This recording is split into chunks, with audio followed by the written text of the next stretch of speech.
I ran up a check, I might do it again. Enemies close, had me thinking they're friends. 10 toes down, I'll be free until the end. Crib outside the city, I don't feel safe in my hands. Took so many years, I'm just waiting for the wins. I'm in debt to no one but the one who took my sins. I do it for real, there's no reason to pretend. If I do it once, I do it again. Add it up, bankroll, euro, peso, add it up. I'm just doing me, everything is on me. Oh, you matter what? Add it up, bankroll, euro, peso, add it up. I'm just doing me, everything is on me. Oh, you matter what? Add it up. Told her if it's all me, everything is on me. Gon' back it up. Matter what? Told you I'ma do me. Why you hating on me? It's not adding up. I do roll like a Mack truck, country heart. I might cop a farm and go act up. Lot of scars, I was cold-hearted, now I'm back up. Keep it real, I do this once a month. I don't rap much. I just take the money and go stack up. Only buying car till you get tatted up. All that other bull, it don't matter much. You only climb me, I put the ladders up. I ran up. Good evening, YouTube. Welcome back, Anthony, Mike, Almost Mediocre Sports Guys. How's it going, Mike? Going pretty good, sir. Going pretty good. I'm loving the weather here in Mississippi. It was in the 80s today, 80s yesterday. It's just been, you get into November or close to November, you start thinking, well, not snow down here. I'm sure you guys in Colorado are contemplating the idea of some possible snow. But I tell you what, loving the weather. Yeah, no, actually, it's been pretty nice here. Today was actually not a bad day. We were around 74, 75, so pretty nice today. A little chilly in the morning. Snow?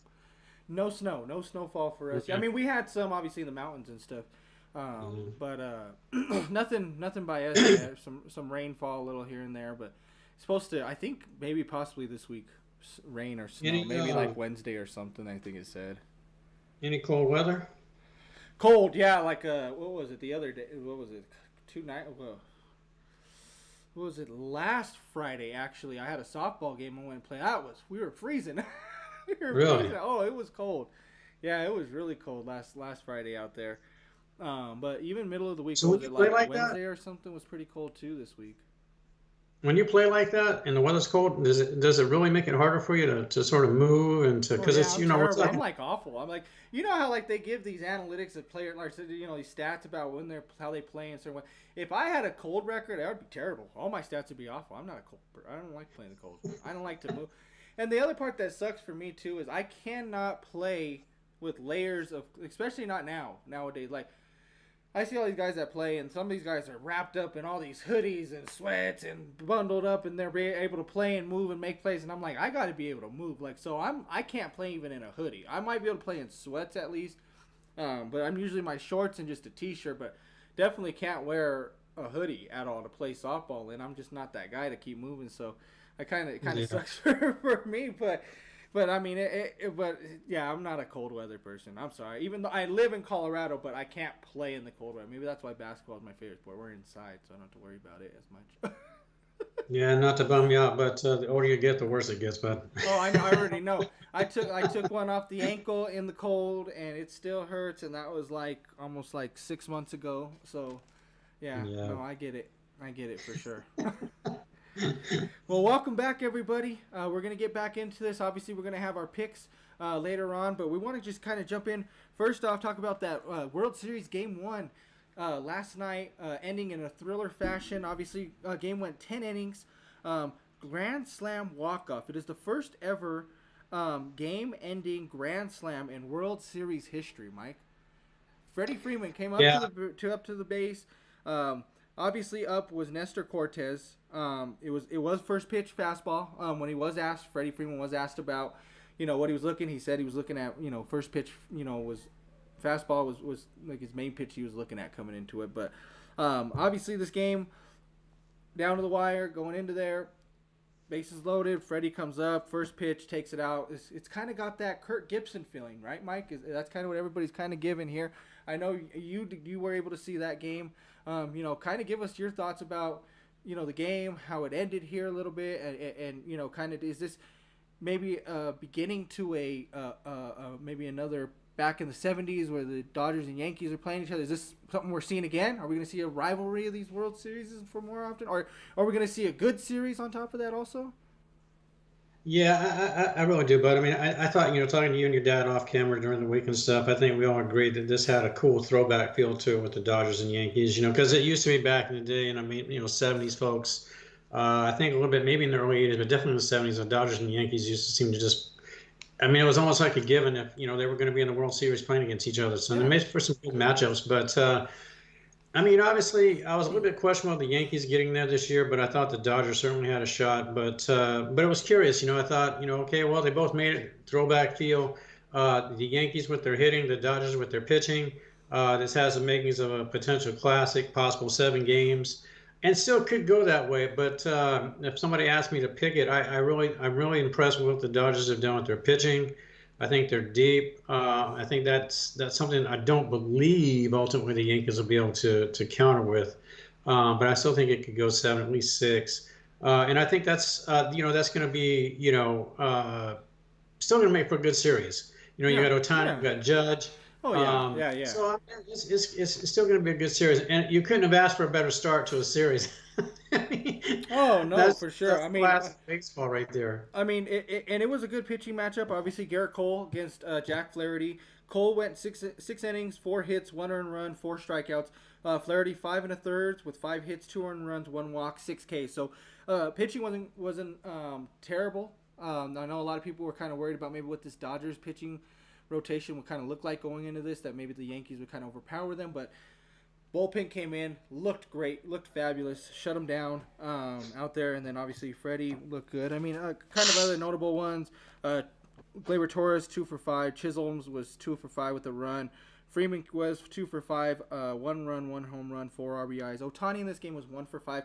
Mike, I know we kind of talked a little bit about this. Obviously, Freddie Freeman is a great player on this Dodgers team. The Dodgers have tons of great players too, but I know you kind of hold two players on both sides of these teams here, Otani, Judge, to what we would say is a little higher standard, which is not terrible because of, things that they've done, moves they've made, contracts they've signed, right?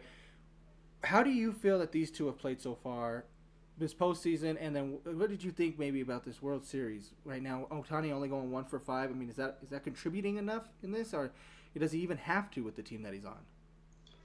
Well, yeah, and to your point, Bud, I just thought, folks, if you look at the contracts, and this applies to all sports, when you dole out contracts of these size to people, I mean, you expect production.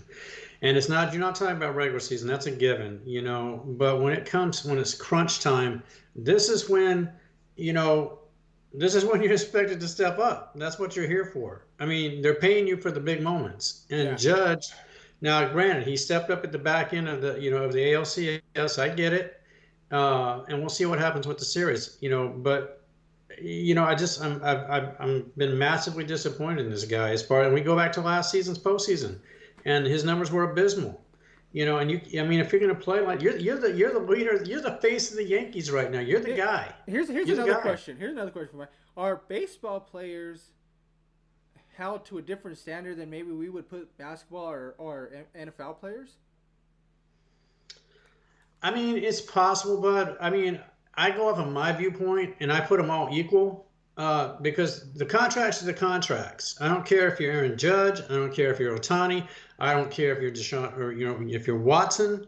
I don't care who you are and what sports you are. This is what you're being paid to do. So I expect you to step up and do it. Well, so And here's my question. And this is the reason why I brought this question up to you is because we both obviously think that Otani's a great player, right? I mean, in our opinion, he's great.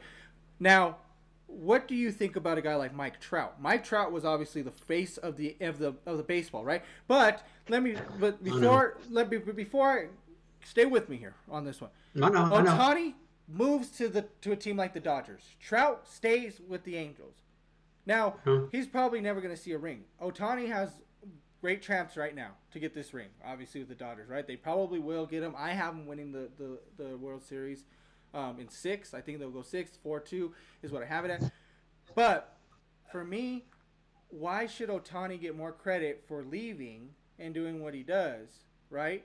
And Trout's not going to get any credit because he has no rings. It's kind of like the same thing with like Kevin Durant, right?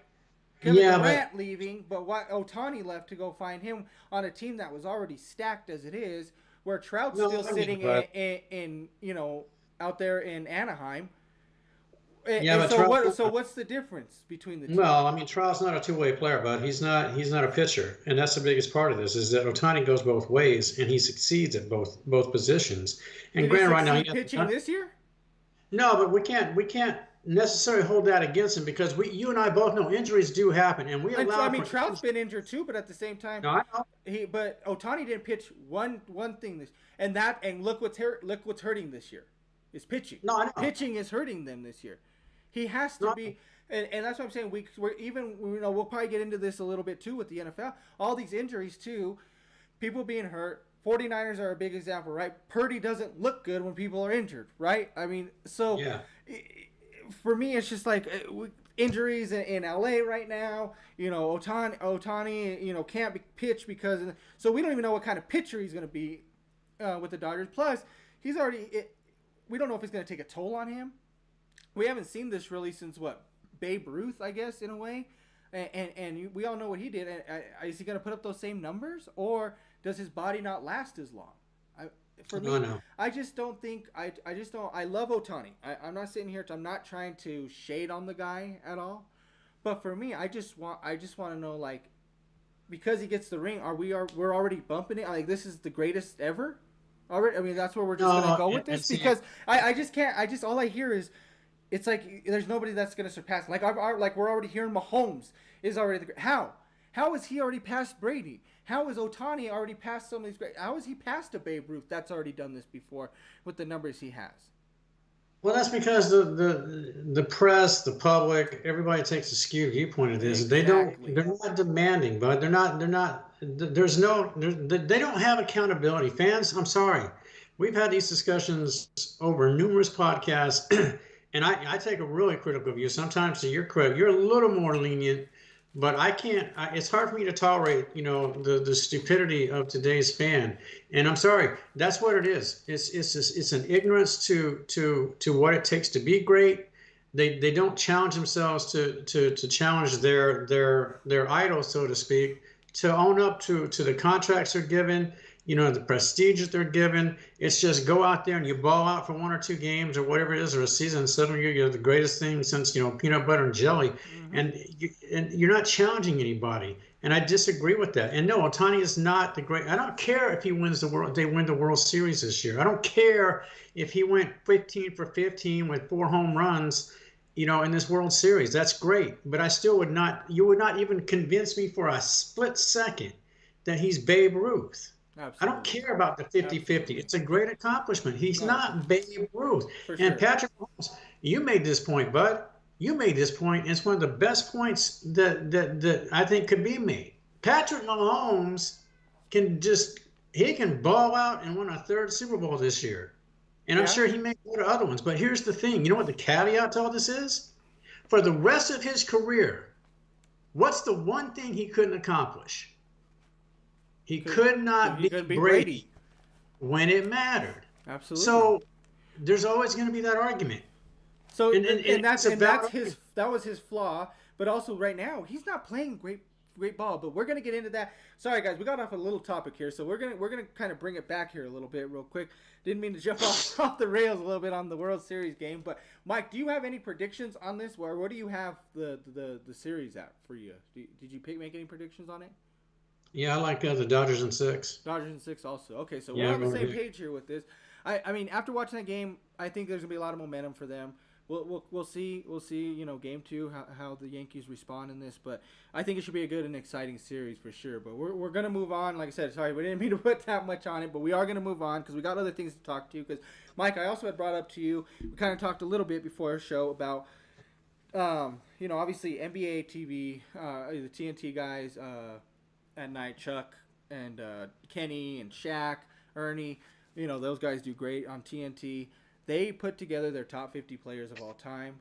There was a list where they did their top 20. I kind of took the list of their 20, but we're going to talk about the top 5 of their list. If you have any questions about some of the other ones where they put, let me know. Like I said, I have the top 20 here. But we're going to kind of start off with number 5 on the list. And we're just going to kind of go through this, Mike, and I just kind of want to know what you think, how you feel about it. And this is basically This is the top list of the players right now in the NBA. So it's they just did it right before the year started, like a day or two before. and it's just basically the top. They do their top 50 players in the NBA right now. So number 5 for Chuck was Steph Curry. For Shaq was LeBron James, and for Kenny was Joel Embiid. This is at the 5 spot. This is number 5, yeah, on the list. Okay. I have no issues with any of these guys except for Embiid. Now, the only reason I have this problem is what everybody's talking about with all this load management, taking time. Embiid is a top 5 player when he plays, though. In those 60 games you see him, 55 games or a year that you see him, he's a top 5 player. But how can you give a guy top 5 player status when he doesn't even play? He's out 20 something to 25 games a year. How do you make that top 5?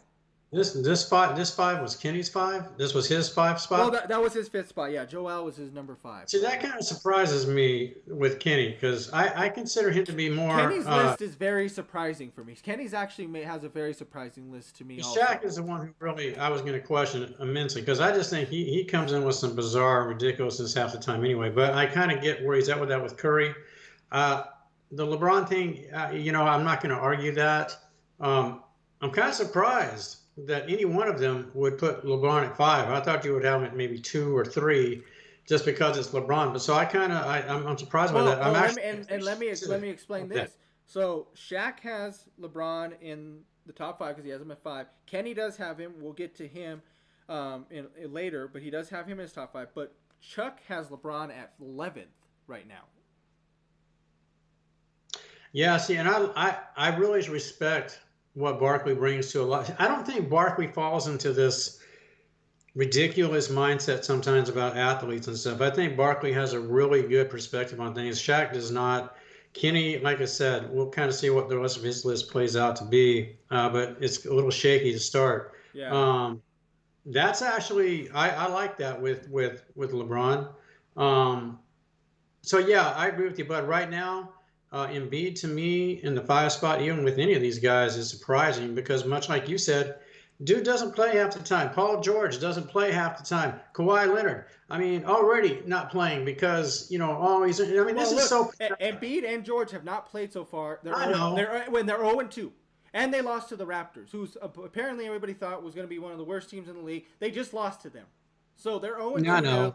They're not doing it. Maxi's doing what he can. Maxi's at least out there trying to do what he can. But here's another thing. Embiid didn't even make the top 5 on Shaq's list. Embiid's actually 7th on Shaq's list. So Embiid did make it. We'll get to him on Chuck's list. But like I said, for me, Embiid is a top 5 player when he plays. But how many times do you get the guy to play for you? You know what I mean? So that's the issue. And it's just happening more and more, though, nowadays, that these guys just don't play. And that's why they implemented the whole, rule about having to play a certain amount and this and that. But still, they're only going to do the bare minimum. Embiid's not committed to winning. I don't think so either. He's not committed to winning. I don't think so either. He's just not. And I don't know what happened to Kawhi. Once he started getting this load management situation set up and down with San Antonio, that's where I really truly believe his career started to slowly decline. Obviously he went up to Toronto and they won a chip. I get it. But this has become a reoccurring theme with this dude ever since San Antonio allowed this to start taking place. And that's where this all came from. We talked about this a long time ago. With that being allowed down there in San Antonio and throwing out load management. Now look what we have. We have this ridiculous league where everybody sits because they don't want to play, and a commissioner won't enforce anything. But no, back to Embiid. But I completely agree with that. Yeah. And for me, because of that, until he shows a better commitment, I wouldn't put him top 5 anything. Yeah, I agree. I totally agree. Well, number 4, starting off with Chuck, he has Joel Embiid at 4. Shaq has Steph Curry at 4, and Kenny has Shai Gilgeous-Alexander at 4. At 4? Yeah. Really? Chuck has SGA at 9, and Shaq has him at 8. Are they kidding? Mike, I'm okay with SGA being this high. I love SGA. The guy was an MVP. No, what I'm saying, bud, is I thought he should be higher. Oh, you like SGA higher than that? He Yeah, was I up for mean, the MVP. I agree, but for me, there's definitely. I mean, I I get mean, it. I You're talking about a with guy who was up for the MVP I. award, and I know they're talking about one season. They're talking about a body of work, so I do allow for that. So okay, I can see that he So hasn't let's really had that so body of let's work let's yet. get into the list a little more so that because there's other guys that I want to talk about, and we're gonna get into Okay. these guys because they all kind of mix. Actually, I'm just gonna run off the list because all these guys are a mixture of just different orders for them. So, number 3, Chuck has Antetokounmpo, Shaq has Doncic, Kenny has Jokic. Number 2, Chuck has Doncic, Shaq has Antetokounmpo, Kenny has LeBron James. Number 1, Chuck has Jokic, Shaq has Jokic, Kenny has Antetokounmpo. For me, obviously, I think Jokic, yes, is the number 1 player in the league. He has to be number 1. I totally agree with that, which is why I still put SGA behind him.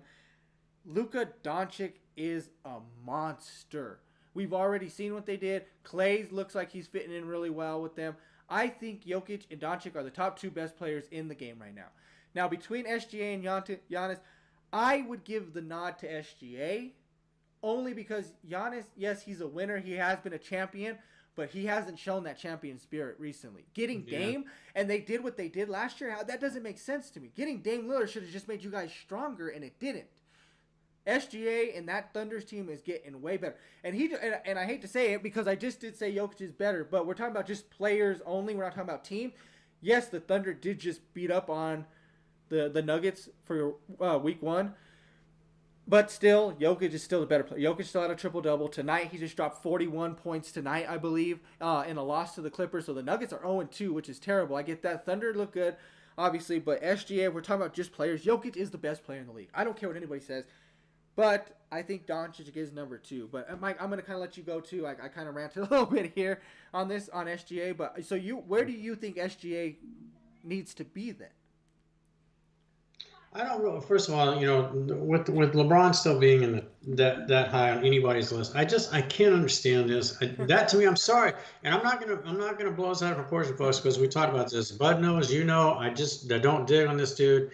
But at this point in his career, I'm sorry, his stats don't allow for that being ranked that high on anything, anytime, anywhere. He's past that. It's not feasible. That needs to stop.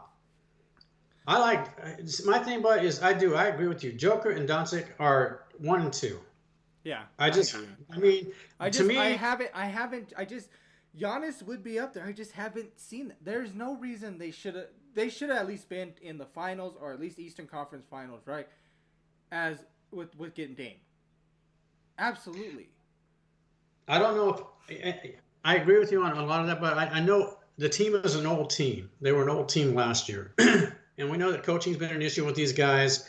And so there's been a lot of problems with Milwaukee from the get-go, going back to the start of last season.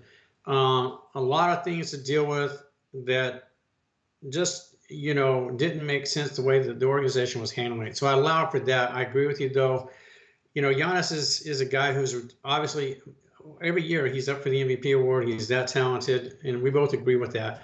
But there has been a lack of accomplishment, regarding him if we're looking at championships, folks, and even getting to the finals anymore. And we know it's tough.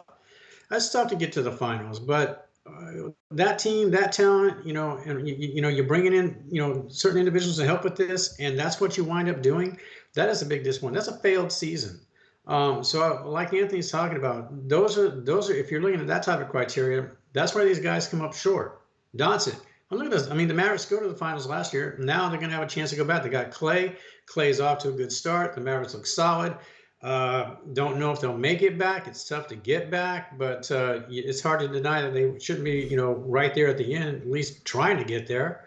See, this is the thing, but I didn't look at his point total for tonight. Here's Joker dropping 41, and I can know instantly. I don't have to look at the stat sheet to know the Nuggets just bottomed out with everybody basically around them. I almost guarantee it. The Nuggets are, I think, if you average between the two games, they're shooting somewhere between at 38% between the two games from the field. 38%.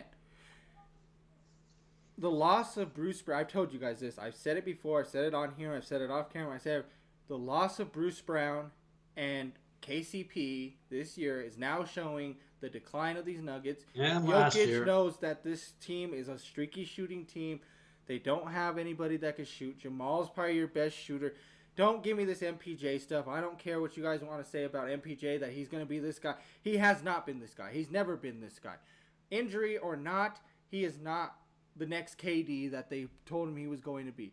They should have got rid of him. They should have, used what they can. Aaron Gordon is probably the next best player we have behind Murray and Jokic. There's just no way to get him involved, though. He's used more as a defensive presence and rebound, but they have to find a way to utilize Gordon. He can score. He can utilize his body inside. But I don't understand why they just pick and roll. It's just, I feel like we're like the old 90s Jazz. Just pick and roll Stockton and Malone all day long and nothing else. Okay. So if you can real quick, give me Murray's stat line for the first 2 games. Well, let's see. Let's pull this up and see if we can. This is what I'm curious about, because we're talking about Mr. New Contract, paid like he's a top 5 at that position. So what are the numbers on this top 5? We're going to pay you like $8 bucks. We're gonna look and see, but we're Because I guarantee you, it's not what it should be. I guarantee this, folks, right now. Let's see here. Or has he even played both games? Has he played the majority of them? He has played. So let's see here. That was a shock. I'm sure that injuries are coming. Let's see. So Murray was 22 points, 5 assists, 2 rebounds, 50% from the field, 50% from the three-point line, 7 of 14, 3 of 6 for 3 points. So he had a good game. Jokic 41, 9 rebounds, 4 assists. But that was it. I mean, Brown had 11. Porter had 9 points, 9 rebounds, 3 assists, 4 of 13 from the field, 0 of 6 from the three-point line. That's what I'm talking about. So basically, he's not shooting. And then Gordon, one more second. Gordon 10, 5, and 2. 3 for 10, 1 for 4 from the three-point line. We, like I said, this is ridiculous. 40% from the three-point line, 40%, from the field. It's just, this is ridiculous. So see, Porter's stats right there tell me he's already in midseason form. He's already in midseason form because that's what you get. That's what you get. For all the money that they paid this dude, folks, that's what you get. Murray with his 22 points and the other couple of things he's doing. And Anthony hasn't even mentioned what happened in game 1, with Murray. But I guarantee you it's not what it should be. 22 points, whatever. But it won't be consistent. I don't remember what Murray did. I mean, a lot of the Nuggets didn't do anything game 1, to be honest with you, because just didn't look good. Franchise that blew itself up for no reason. It's just should have been establishing a possible dynasty and just go out and just flush everything down the toilet.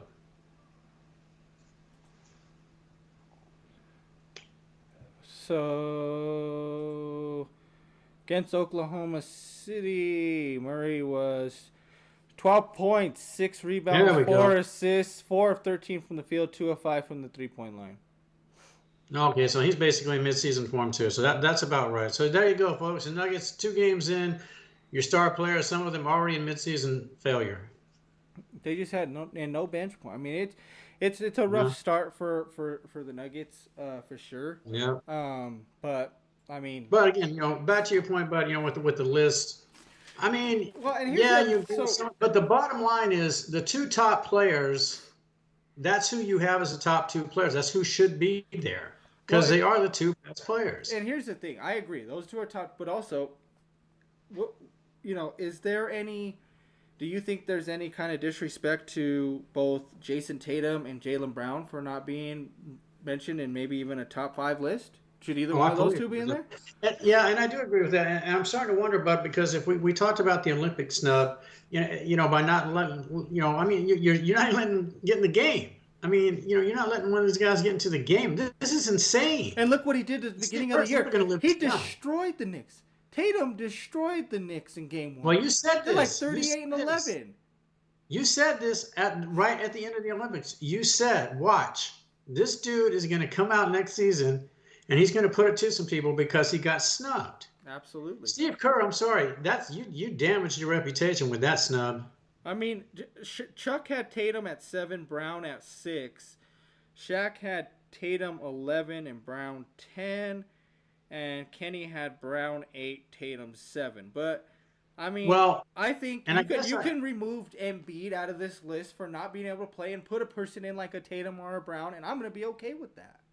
yeah, and I mean, granted, we don't know what the three of them's criteria was for their list. I understand that, but They at the kind end of of the day, mentioned a little bit at the beginning what they were kind of looking at and things like that. But I mean, they're players putting a list together. They're old time players putting a list together, so they're going to go off of their criteria as far as what they know, what they're used to, what they've seen, what they've gone against, their own competition, things like that. I'm sure that's kind of what it's going to kind of base it off of. But still, like I said, I'm okay with Jokic. I'm okay with Doncic. I'm okay with Giannis being up there. SGA doesn't need to be.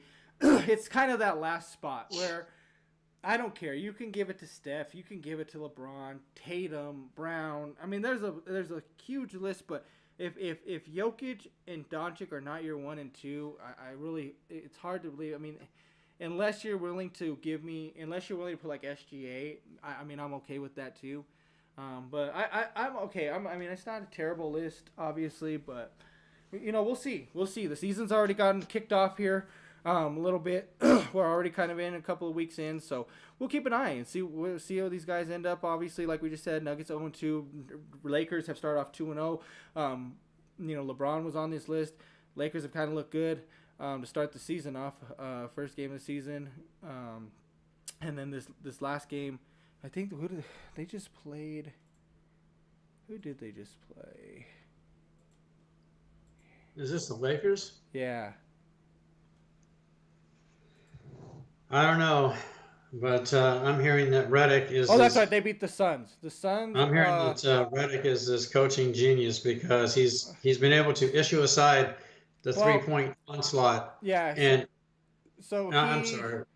Yeah, I mean they beat the Suns. They beat the Timberwolves. The Timberwolves for me, I'm kind of back and forth. I know they got Ant-Man, right?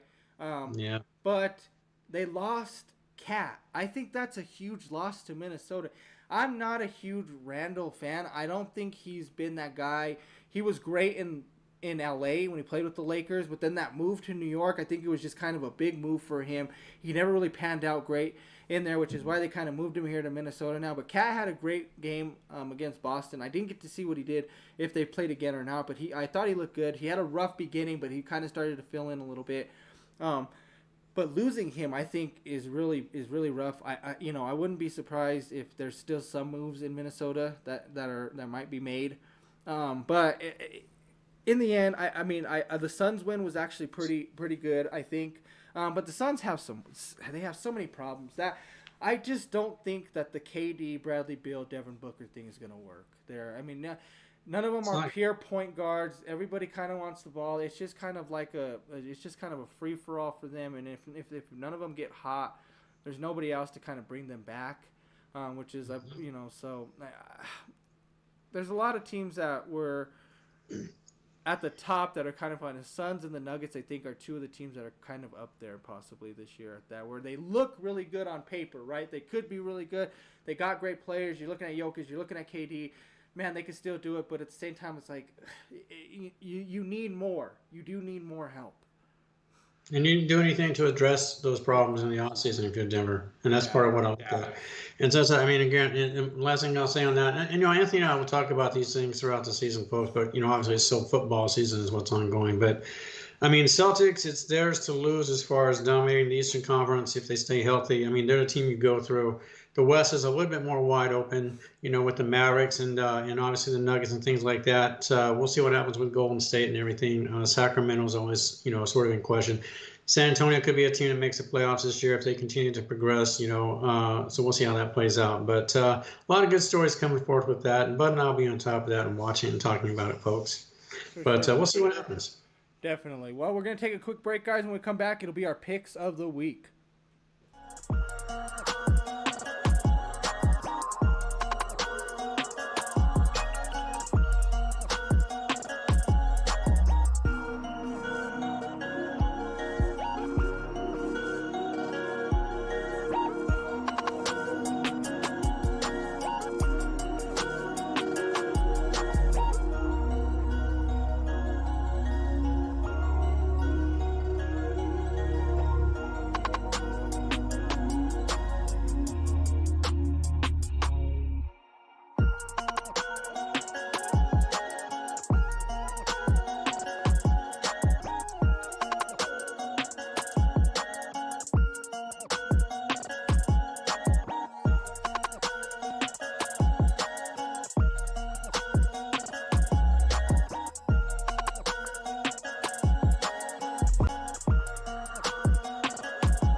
right, we are back, and you guys know what it is. It is time for the picks of the week.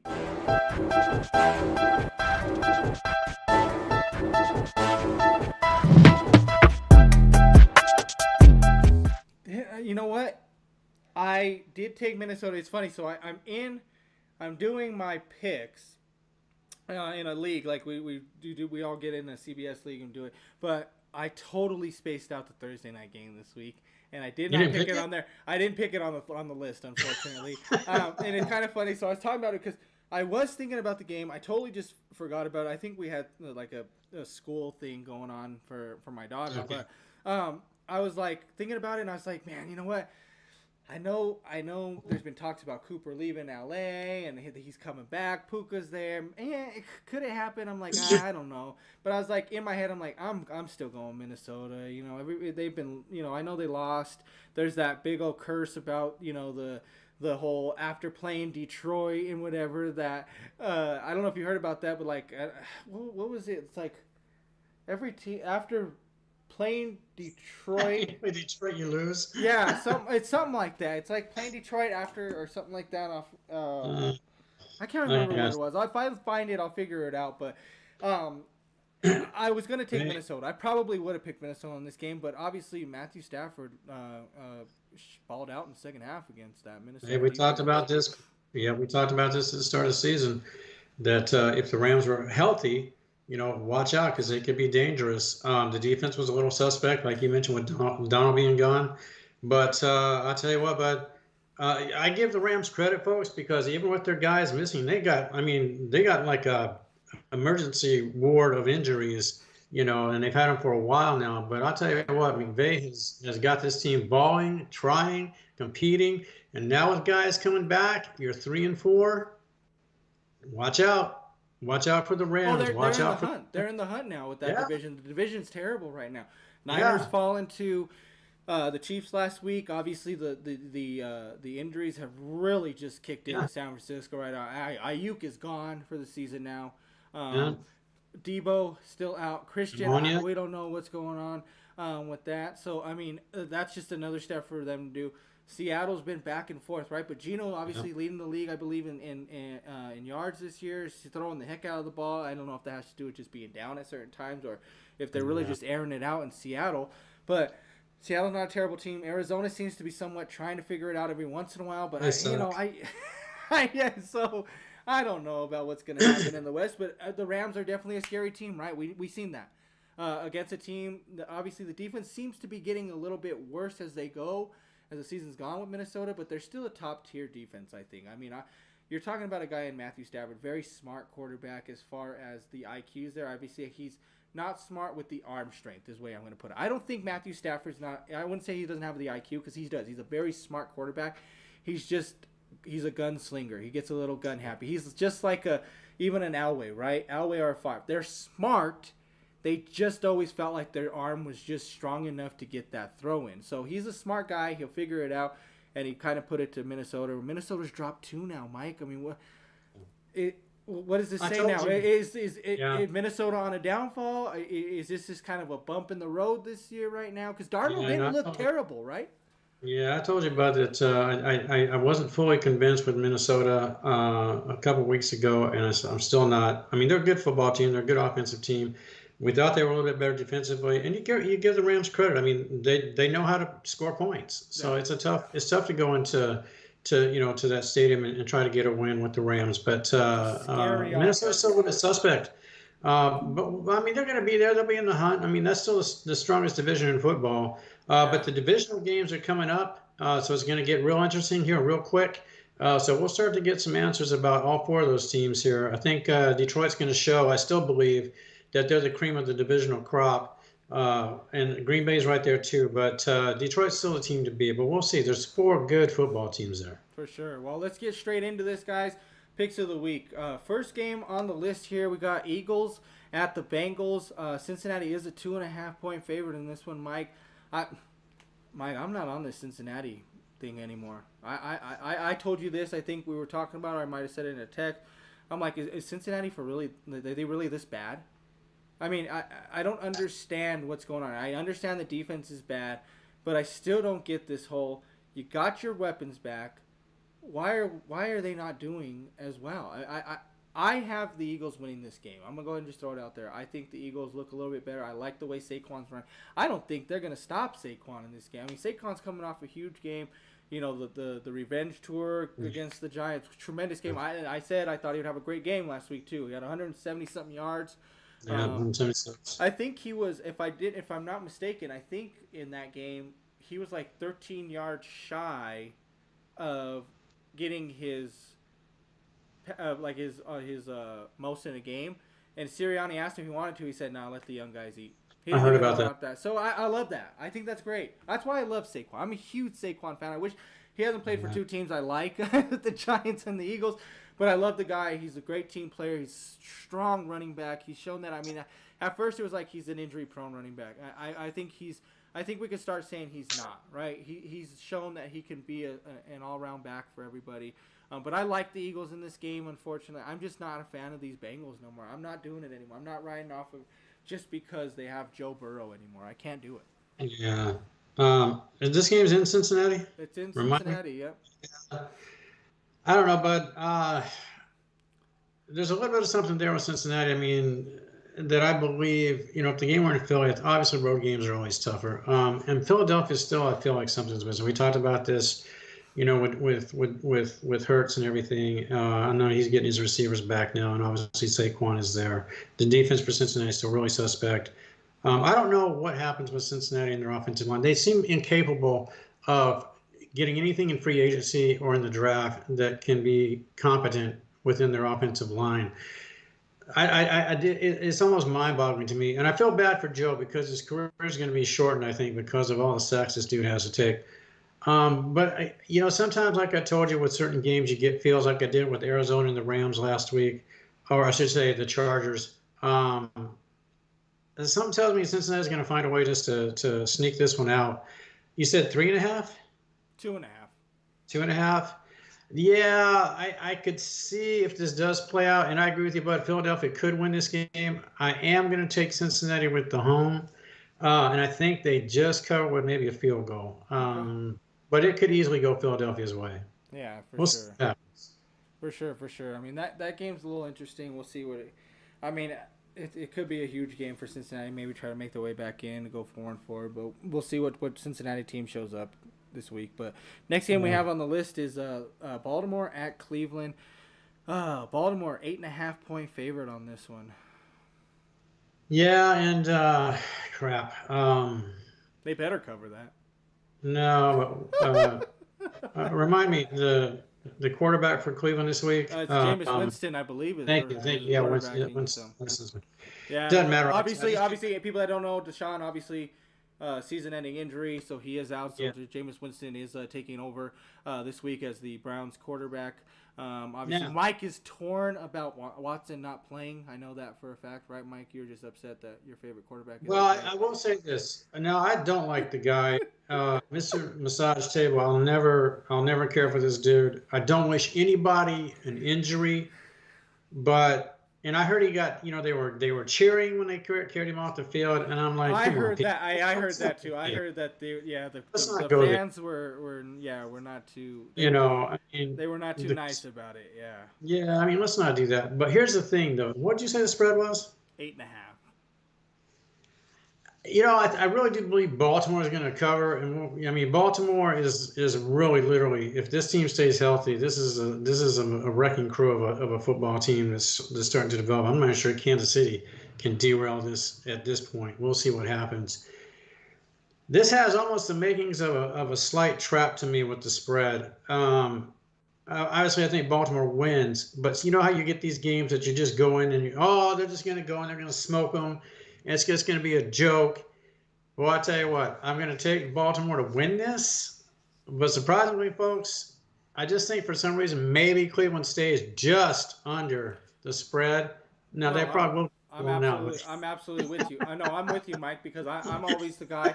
And I know and correct me if I'm wrong, but I'm always the one that says that this division, the AFC North, they beat the hell out of each other when they play each other. It doesn't matter if you're 5-2 or 1-6, as these two teams are. They always find a way to play each other hard. So For me, I'm the same way. I got the Baltimore Ravens winning this game, but I don't think they're going to cover the spread. The Cleveland defense is not terrible. They still have Myles Garrett, obviously. Yeah. They can For still now. put pressure on Lamar if need be with him. I think they're still a top 10 defense in the league right now. So they just need help because their offense hasn't been playing well. They spend so much time on the field. But I'm with you on that. I agree. And I've always said it, and I'm not going to go back on it now. AFC North games, unless the teams show that they're just absolutely. Some Browns teams held that, when they first came into the league, they were just awful. I mean, they were guaranteed win. But I don't feel that same way about the Browns right now. If they had a good quarterback, I think they would probably be a pretty decent team. But no, I'm with you. Yeah, Baker. Yeah. And look what he's doing in Tampa Bay, and we'll get to him obviously too. But with Baltimore real quick, Bud, and I especially, you had your concerns about Lamar. You came around quicker than I did, going back to even before last season when he started playing well again. And even I finally came around last year to what he was starting to do. I will say this about Lamar, folks, and I absolutely thought a few years ago, Bud and I talked about this dude. I thought he was a bust. I thought he was a joke. He was overrated, Heisman or no Heisman, wasn't going anywhere. And I know they've changed some things with the offensive coordinator and things like this. But I gotta tip my hat to this kid. He's put in the work. He's become a much better pocket passer. He's making better decisions on the field. And he is a legitimate MVP candidate this year. And if he wins it, I wouldn't be the least bit surprised. This team is an absolute wrecking ball. And I would not want to play these. If they're healthy come playoff time, boy, even if they have to go to Kansas City because of the better record, I don't know if I want to step in front of that because that to me looks like a wrecking machine right now. I mean, I know they're going to struggle in games because you can't get up every week. But good grief, I mean, that two-headed monster they got at QB and running back is insane. Good grief. Wow. We'll see how many games they win. It's going to be a lot. Let me check outside to see if it's snowing. I think Mike just said that Lamar was good. It's probably a blizzard. Folks, stay inside if possible. But it's going to just enjoy football tomorrow. No, I agree with you, though, Mike. I tip my hat to that guy. They are doing big things. Obviously, they didn't look tremendous in that first game, but the second game losing to the Raiders. The bounce back was obviously in Dallas. They definitely come back strong for sure. So I think they are a really good team right now and a force to be reckoned with. But moving on, next game, Tennessee at Detroit. Detroit is an 11.5-point favorite in this game, Mike. Oh, this is tough. Obviously, I do have Detroit winning this game, but 11.5. Yeah, I know. But that offense though is rolling. Putting up those points against Dallas is one of the best things I've ever seen. Oh my goodness. Was I excited to watch Detroit? I mean, I don't care what they're doing. I loved that they were doing what they were doing. I loved that they were going after offensive linemen trying to get scores and things like that. Well, I'll tell you what, we're going to talk, and I threw a shout out to AP candidate, and he's legitimate. Well, you got to look at Jared Goff and this dude and what he is doing with the ball. Bud is insane right now. His completion percentage is off the freaking charts right now. This guy is reading the defenses. He's making the throws. He's making the tight throws. I mean, he is playing off his backside right now. He has the weapons, but here's the thing. The reason I'm worried about this 11.5 because one of his biggest weapons recently was Jameson Williams, right? He came back. He's been having some issues off the field stuff still, right? He's out for 2 games. PEDs, I guess, is what it was that he's out for.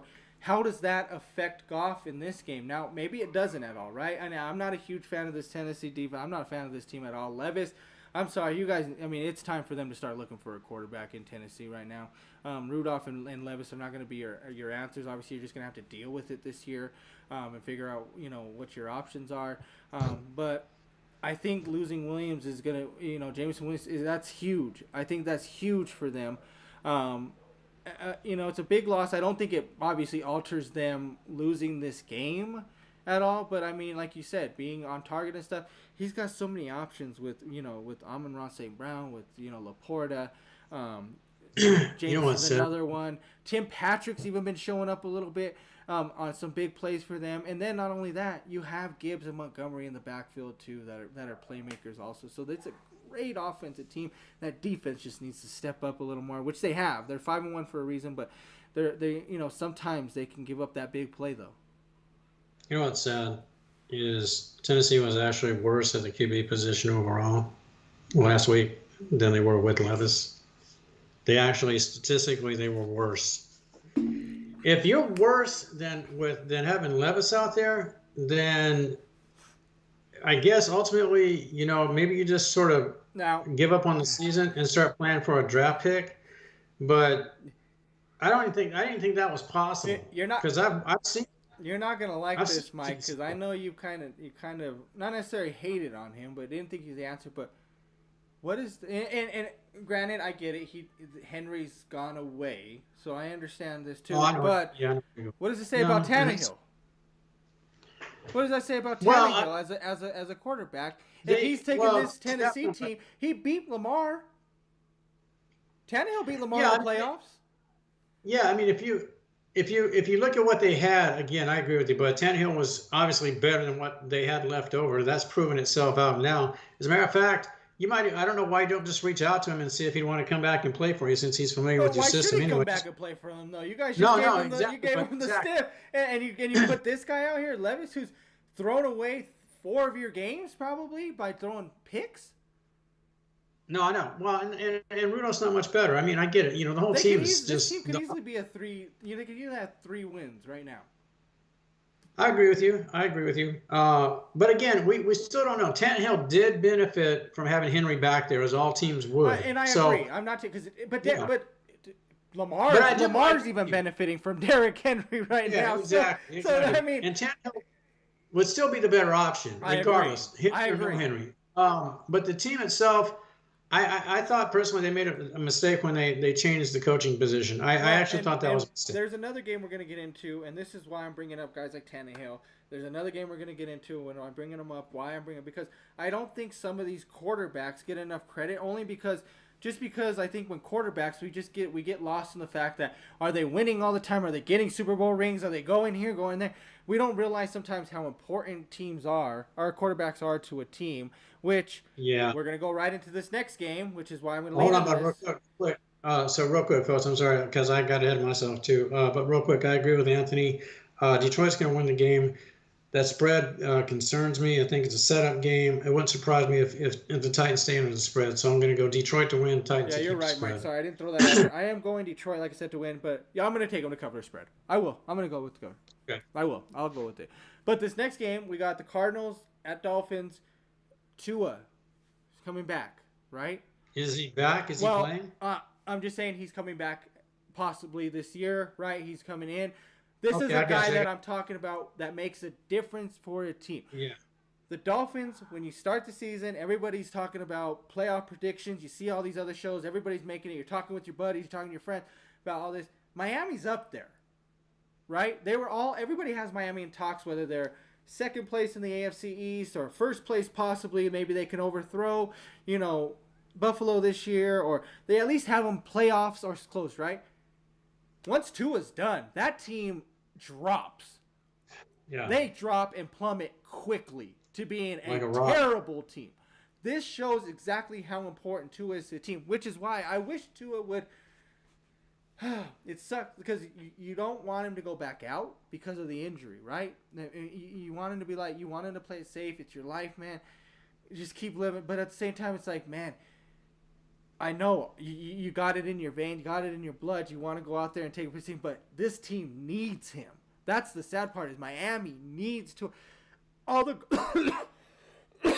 all the grief that he used to get about he doesn't have the arm, he doesn't have this. I would like Tyreek Hill to ask, go and stand up within that quarterback room, be like, you tell me 10 times out of 10, who are you taking to be your starting quarterback? He's going to Tua every single time. He's not taking anybody else in that quarterback room. Yeah. That's why he's sitting here saying, yeah, ring, whatever he's saying, get the bands out, whatever. We're back, baby. We're back. Yeah, but at the same time, then when you were talking all that smack and stuff, Tua is so important to this team, but people don't realize it until he's not there to play. But then when he does play and he puts up numbers, people are then, critiquing him so badly, like he's such a bad quarterback. Yeah, personally, and I'll hold to this. I don't care. Tua made a comment this week that I don't quote him verbatim, but essentially he literally basically said, I love football so much, I basically want to die playing. Yeah. Which, I'm sorry, I get, your love for what you do and everything, and maybe if you don't have a family and kids, maybe those are comments you can make, and whether you believe it fully or not, I get it. Yeah. But when you've got that history, I think you really have to take a step back and reassess where you're at before you make that final decision. And I personally would encourage him. I would continue to encourage him to not come back. He is going to come back. But back to your point, and literally to the last game with Detroit and Tennessee, but why didn't you reach out and just let him show up and see what he could do? It's not Tua, but he would have been better than what you had probably, and just see what he could do. And maybe if you do well enough with him, you could extend out, bring Tua back a little bit later, and just let's see where the process goes and where it takes you. But I almost feel like Miami's going to be forced. Okay, Tua's ready. Throw him back out there. Let's go. Let's just try to salvage this. When by the time he comes back, I agree with you. I think that is exactly what's going to happen. That's exactly what's going to happen because Mike McDaniel's that guy. He's going to throw. Wait, yeah, I think I said the same. Yeah. He's going to do that because he needs that. He needs Tua back out there. That's what I'm saying. He doesn't even look good as a coach when he doesn't have Tua out there. That team looks atrocious. I know, but what happens if he goes out there and let's say he gets laid out? And I get it. Nobody controls that. But as the coach, you continue to say all the wrong things, in my opinion. You have yet to come up and say, and I don't know what he's doing in private with the dude, but I don't think he's told Tua, look, dude. Yeah, but at the same time, did we say the same thing about Manning when he came back from his neck stuff? Oh, no, that's a good point, bud. Good point. We let Peyton Manning. Why is the difference? What's the difference between Peyton and Tua's health? Yeah. I mean, nothing, right? You just gotta let the guys play it out. I mean, there's tons of players in different sports that were told that they couldn't do things. We've seen certain players that never had any injury problems get injuries that ended their careers. Yeah. So it's hard to say. You want to look out for his best interest. I get it, but at the same time, if this is what he wants to do and this is what he was meant to do, I guess then let him be, because maybe this is exactly what he was meant to do, because the Miami Dolphins need him. I'm sorry, but this is exactly. It's just like Dan Marino. If he goes down, who's leading that team after that, Mike? Yeah. Nobody was behind Dan that could run that team. You know what I mean? It was always like that for those, and it was like that for those same quarterbacks. And it's kind of like that going here now. We've talked about how great the quarterbacks are, that the backups now are starting to become very mediocre. There's not very, and it's kind of like back in those days of the Marinos, the Cowleys, Elways. Elway didn't have a very, I mean, Kubiak, but Kubiak wasn't leading you to certain things, right? Cowley, I don't even remember who was his backup. I don't even know who Marino's backup was back in the day. But even, Aikman. Frank Wright was Cowley's. So, yeah, and Frank Wright actually wasn't a bad quarterback. So, but even if you think about it, like, that's almost like maybe like a Cowley and Wright is almost like maybe like a Bryce Young and a Dalton together, where it's like a little bit, you have somebody back there, but you don't get that in all these teams. It's not like that. Yeah. You have very, very good starting quarterbacks now. Tua needs to be on here, but we're kind of getting a little bit off here, guys. Yeah. Sorry. What's the score on this game? But on this one, so it is they're in Miami. Miami is a 4.5-point favorite on this one. This is tough. Obviously, Cardinals coming off the Monday night win against the Chargers, 17-14. It wasn't that exciting of a game. I was surprised by the Chargers losing that game. 5 field goals. I know, man. You gotta get in the end zone. Yeah. You gotta get in the end zone. I'm going to surprise people with this, and maybe even you, but I mean, not the pick itself per se. I am going to take Miami, and I'm actually going to take them to cover. Yeah, and I don't like what I see out of Arizona. Arizona's that week-to-week team, and like I told you, I took them last week, and just because I had a gut feeling about certain things on both sides of the ball when both teams playing, and it was in Arizona. Long way to travel for a football game. I just don't like what I see, and continue to just dislike Kyler Murray to no end. So it looks like he is starting too. What's that? He is going to start. It looks like. Tua? He is starting. Tua? Yeah. Well, I knew he was eligible to come back week 8, but it says here. Let's see.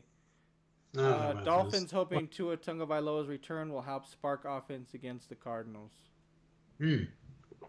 Well, then I would definitely, if I had made my decision, I would be taking him with. I'd be taking Miami for sure. Then I just think that'll energize the team, especially if he comes out and looks decent the first 2 or 3 series. Yeah, like I said, I am going with Miami too on this one. Um,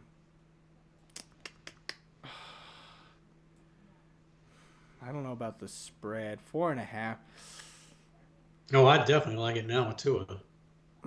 Yeah, I know. I think it's a lot It's of just everything he's sometimes going. for me with that Arizona team, sometimes Kyler just finds that way. He gets those last second throwdowns, or he'll get a big play, and they got Marvin Harrison Oh no, but Jr. you're thinking about his Madden time.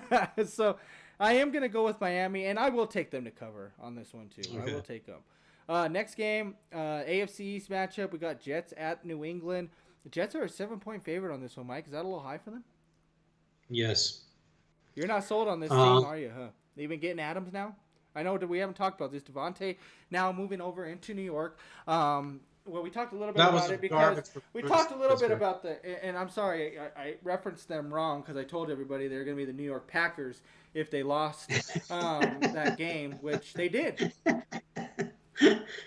Yeah. What else are you That supposed to was. say? I don't know, but I expect more, and I get that it's his first time as a head coach and an OC, across the board with Aaron. I understand, he's not used to being the head coach, so there's an adjustment period. But I really thought he would at least have the team playing better than that. So I kind of put the onus on him since he's taking full responsibility for the team, apparently on both sides of the ball. So I'm going to hold Aaron responsible for that loss almost entirely. He cost him the game, even though he put it on everybody else. Um, but I tell you what, I think those numbers are legit. I think he's got a chance to be a pretty decent quarterback. I don't think the numbers are exaggerated. And Drake I May really is think, very good. I think he's yeah, going to be very but good. I like what he's done too, for sure. yeah, I mean, I'm gonna stick with it. What's the spread? 7. I don't like that spread. I am going to take the Jets to win. And I do think Aaron probably throw at least a couple picks. And I know at some point, either during the game or post game in the conference, he'll blame everybody but himself. But I do like the Jets to win. But I am going to take the Patriots to stay within the spread. I like what we're seeing out of May. I think he's going to be a legit quarterback. And I know you were high on him too. Yeah, I like May. I think for me, I didn't think he was NFL ready yet. I think he did need to maybe sit back and watch. But when he went to New England, I was kind of like, he's not going to have a lot to grow with. Obviously, he doesn't have Bill there, which I thought would have been helpful. Obviously Jacoby isn't somebody you sit back and really watch to learn from, in my opinion. He's a good quarterback, but he's not great. He's not going to be. But I think him sitting out at the beginning of the year and coming in later, I think that's helped him a lot. I do like what I see here. Unfortunately, I think obviously the Jets will win this game, but my problem here is I think because the Patriots, they've just been called, and one or two things, I know Gerard Mayo just basically called them soft in an interview. That can go one of two ways, right? Basically, he called his coaching soft. He's called his players play calling was soft. Basically, is how he put it. They just don't have that mentality. Now that can go one of two ways, right? It can go as, man, he called us soft. We need to go out there and show that we're not a bunch of softies, right? Or it could be, wow, our coach calls us out like this, forget you, buddy. Call me soft. We don't want to play for you anymore. We're 1-6. We could tank the rest of the season for all we care. For me, I feel like this game, because of that, I think the Patriots just aren't in. They're not clicking right now. I think the Jets will probably win this game, and they'll probably win this game like 30-10, and they'll win big. And everybody's gonna start getting this big old thing, right? Devontae and Rodgers are gonna click. They'll score, they'll have good numbers, and then it's going to turn into this big old thing. They're back. The Jets are here. They're coming. No, they're not. They played New England. They got caught out by the coach. They didn't like what they seen. They're 1-7. Don't start it there. But that's what's going to happen. I could see that happening in this because this is what the Jets Now, let's need. get real here. But this is where it starts for them. They're just going to go out there and do it. And well, the last thing I'll say about this game is let's be realistic here. You and I talked about this during the game. We talked about it during the week. Aaron's old. He looks old. He's playing old. That's why And they I had just to don't go think get that's. a guy like Adams to kind of make up for that. I But don't think it's but going it's to not going change to that. happen. It doesn't matter No, because when you're throwing your own players under the bus as a quarterback, it's never going to end well for you as a quarterback. Because guess no. Yeah, what? There's I guys that respect need to that. block for you. There's guys that need to catch for you. And some guys, if they don't like you and they don't like what you have to say about them, they're not going to perform for you. I guarantee you that. No. All right. Well, moving on. We'll see. We got and this is the most intriguing game to me this week, Mike. It's the Falcons at the Bucks. Both teams 4-3. Atlanta is a 2.5-point favorite on the road against Tampa Bay. I find it a little disrespectful that Tampa Bay's underdog at home. I tell you what, that was actually a pretty good game to have with Baltimore. Back and forth, a lot of scoring, a little bit more scoring than I expected. I mean, on both sides of the ball. I just thought there was a little bit more defense to be had there. But I don't know. Apparently, Baker's over there, dipping some snuff or doing whatever he's doing, on this. Well, here's the big question though. Does Baker succeed now that Godwin and Evans are both out? No. You don't see I him just succeeding. that was my next point. So that's why the spread's 2.5 for Atlanta on the road. And I just think, and again, I was massively disappointed in how they performed last week. I thought that was a huge letdown. They should have won that game. That was inexcusable to me to play like that and lose that game. But that's a that's a death strike to Tampa Bay. Both guys, one gone for the year, the other not back. They project until week 12. Well, here's the thing. That's why I'm saying this is gonna prove exactly. We just talked about it. We said Cleveland just gave up a quarterback that's worthy of being great, right? For them. Now, this will prove, is Baker that guy then? I'm not sitting here saying, so Well, I you have to can't think prove it, bud, because he didn't have his two best players. yeah, His but, two best but receivers. so what? Purdy don't have his options either, and people are still. Mahomes doesn't have the best options. He has. Mahomes has. Sorry, I know what you're saying. Mahomes has the better options and is playing worse. Well, and Baker, he's not gonna have options like Mahomes does this week, right? He has Evans, he Yeah. has Godwin, but I think he still has the mentality. I think they still have a good running game that he can make it work. I don't think the backups are terrible that are going to be in there. I think they have a good tight end. I think the Buccaneers can find a way to keep this game close. I don't know. Maybe I'm a little bit on that Tampa Bay bandwagon. I seen what it was. No. Like I said, I gave a lot of grief to the Baker at one point on this, but I kind of like to see him succeed a little bit more. And injuries suck. I get it. Injuries are terrible. Injuries are ridiculous in sports all around right now. It is incredibly insane how in every single sport all these players are just getting injured over and over. I don't know how it works because they said that the technology and the working out and all this stuff is supposed to be, better and better for everybody's health, this, that. But yeah, everybody gets injured. So I don't know. And yeah, 50 years ago, they're eating hamburgers during halftime. You got Chad Ochocinco talking on Nightcap with Shannon about how he would eat McDonald's every single day his whole entire career. And look at the beast that guy was, right? He was a monster. Marvin Harrison keeps his locker filled with. Marshawn Lynch is eating Skittles. He's eating Skittles. Who was the punter that would eat the Snickers back in the day? You remember? Who was that? You remember that? Wasn't he a Minnesota Vikings punter or something like that? Mitch Berger. Wasn't it Mitch Berger? He is a Snickers guy. He ate Snickers on the field too. And now all these guys have personal nutritionists. I mean, their own personal, and this just blows up in their face. They get hurt. Ridiculous. What LeBron says he spends like $20 million on his body. You spend $20 million on your body? Give me that $20 million. I ain't put it on my body. I'll tell you that much. If I had $20 million, you're telling me I'm going to throw it on my body? Absolutely not. I'm fine. I'll tell you what. I would go into battle with Baker any week, anytime. I love his leadership skills. He's a guy you want to play for. Go into that battle.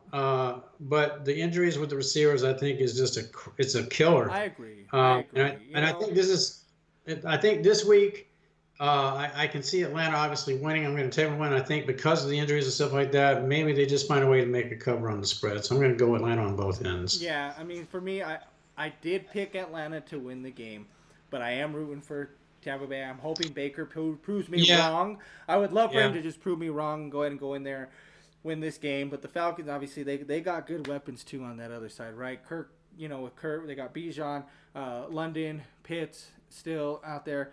But this is basically kind of for that division right now, right? The Saints are a little bit down. Saints got blasted last week by the Broncos on Thursday night. That 33-10 loss was just awful to watch.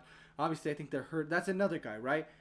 Carr is another guy that makes that team better, right? Without him out there, they're just not great. Spencer Rattler just didn't look terrific against them. The running game looked. I mean, everything Denver kind of did in that game was pretty on point. But we'll get to Denver here soon. But I'm gonna go with Atlanta in this game to win.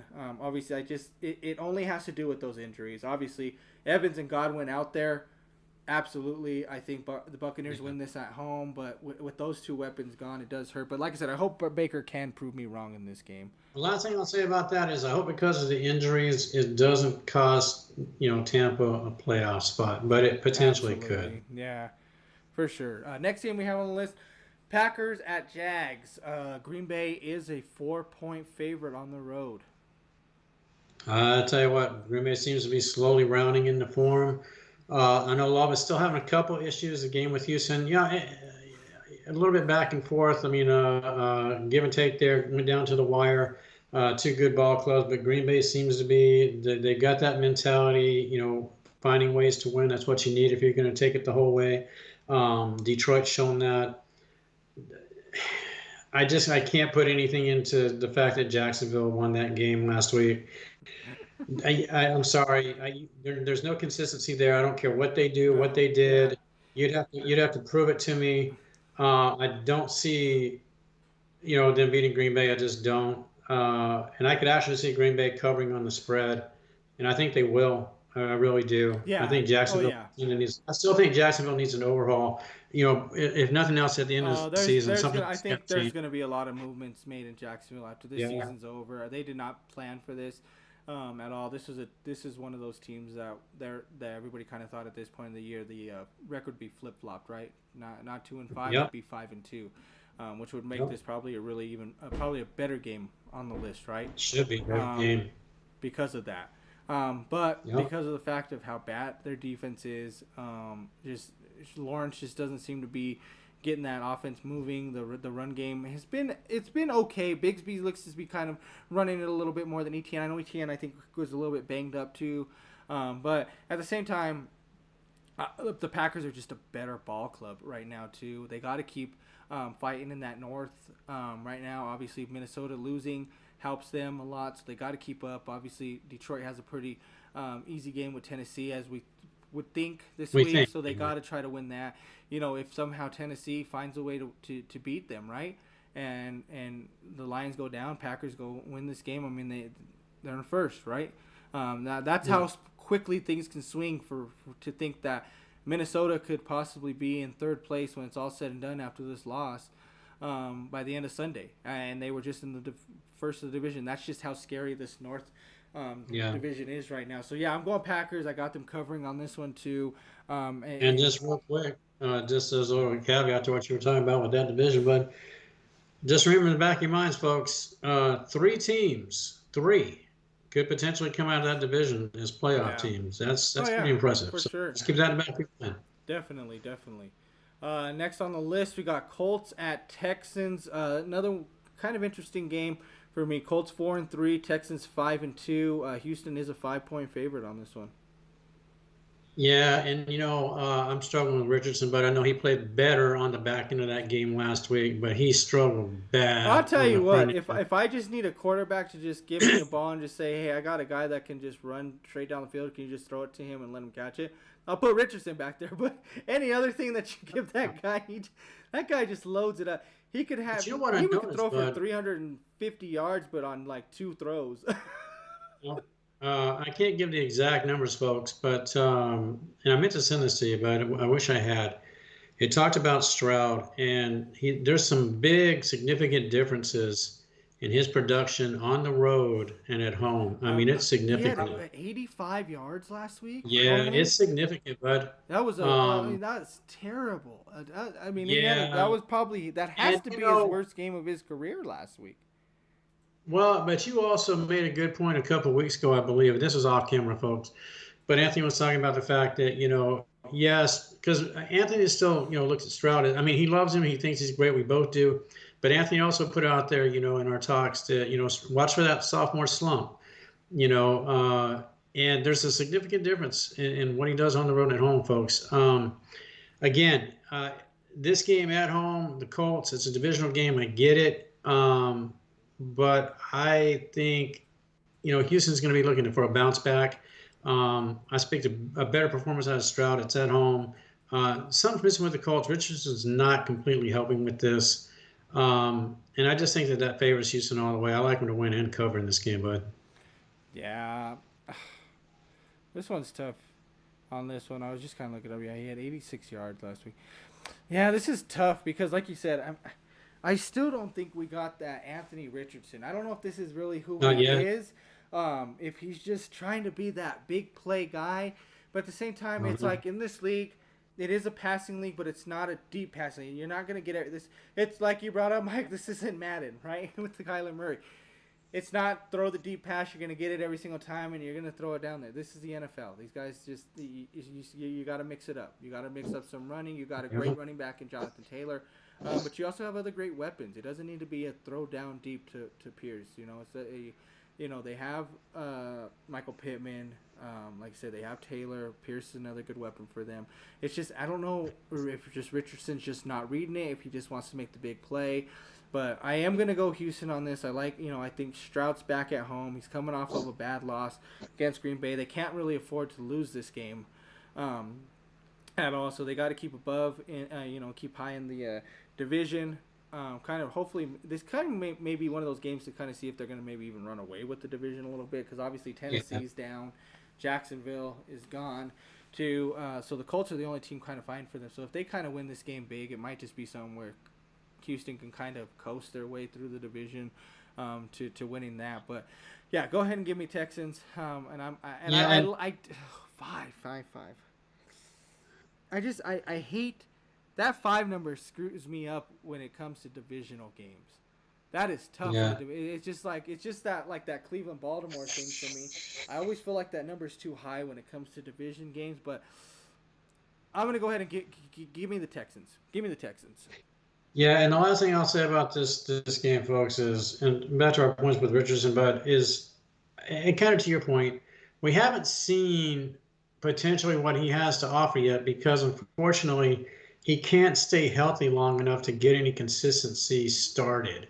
So I'm hoping that maybe now, and from this point forward to the end of the season, playoffs or not, he stays healthy, he stays out there, and we see that progression that we need to see. Because I know Bud was high on him coming out of college. I thought he had potential too, but injuries in his defense are playing a part in this right now. So let's see if he stays healthy, and let's see if he can build on this.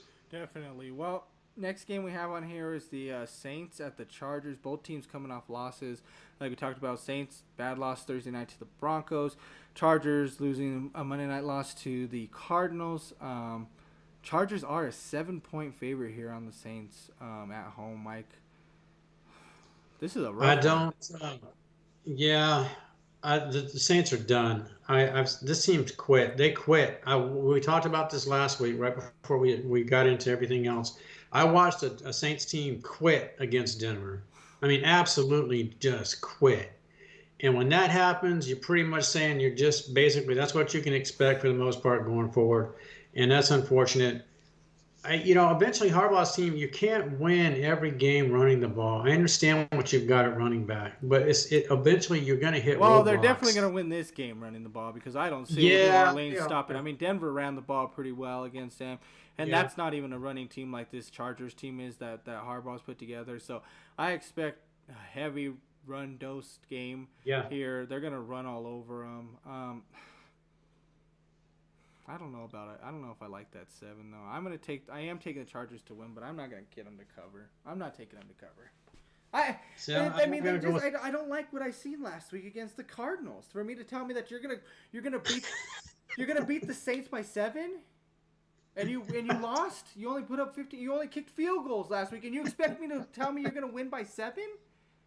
How do you get a 7-point spread after you just lost? They're 2-5. I know. I get it. And Arizona's better. You lost, but at the same time, you're in the same boat as New Orleans. This is exactly and why that's sad to say because they have their starting quarterback in Herbert, and they're going against Rattler. I know it. And that's why I think I'm going to go with the Chargers to win. And because I think the Saints have quit, I'm going to take the Chargers to cover the 7. And that's sad. Because I don't like Harbaugh, I'm saying they're not going to cover.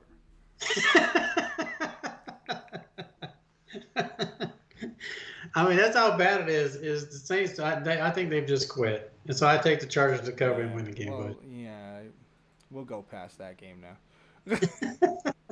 Next game on the list, actually kind of interesting game. Bills at Seahawks. Buffalo is a 3-point favorite here. Bills 5-2, Seahawks 4-3. Seattle's just one of those up and down teams this year, Micah. Holy crap, Geno's will look good. He can look great. I mean, he's had a great season so far. Sometimes he just looks like he could wet the bed though too, right? Yeah. I mean, so.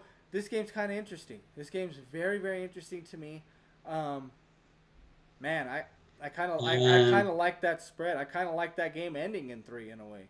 But I can also see Buffalo giving it to Seattle too. Seattle's defense isn't great, but also Buffalo's offense hasn't shown that it's tremendous either this year yet. Their offense hasn't broke out. Yeah, but Josh has got a new toy to play with. He does have, but they didn't look great last week. No, but I tell you what, I really do believe that's gonna correct itself. I'm not saying they got to grow chemistry for sure. Yeah, and obviously that was just, but he still scored. I mean, he came out and they got a touchdown on it. Cooper came. No, for sure. Yeah, so I mean, but I think obviously with repetition, that's going to improve. Obviously, it's going to help Josh out immensely. It just gives them another threat down the field to stretch the defenses out, and I think that's going to help Buffalo. I actually like Buffalo in this game, but talking with what you were talking about with Seattle, you never know what you're going to get. Jekyll and Hyde, it's just kind of hit and miss, roll the dice and see what happens. And even though they're at home, I like what Buffalo is starting to do. I still think Josh is an MVP candidate. His numbers, he has not thrown an interception this season, not yet. He has not thrown a pick. Well, you just jinxed him. Yeah. 12 touchdowns, I think it is, 0 picks. And again, Seattle's defense can step up. I wouldn't be surprised if Josh doesn't throw a pick this week, but I still think Buffalo's going to go in there. I know it's a long road trip for them. I think they're going to win. I think they'll cover, and they'll just keep the train rolling. All right, let's see here. Yeah, I'm with you on that, Mike. Sorry. I'm with you. I got Buffalo winning. I do like them to cover this spread, too, against Seattle this week, for sure. Next game here is Panthers at the Broncos. Denver is a 10-point favorite on this one. How would you like to be Bryce Young playing against that defense? Is Surtain back? I don't know if he's back, but it does not matter. As a matter of fact, I don't think it matters either. But I'll tell you what. But here's the thing: I'm kind of wondering, and this game to me is very, very hard. And the only reason it's hard for me is because it's Bryce Young going against the Broncos. I'm obviously a huge Bama fan. I wanted to see Bryce Young pan out. And don't get me wrong, folks. I do not think he should have been number one.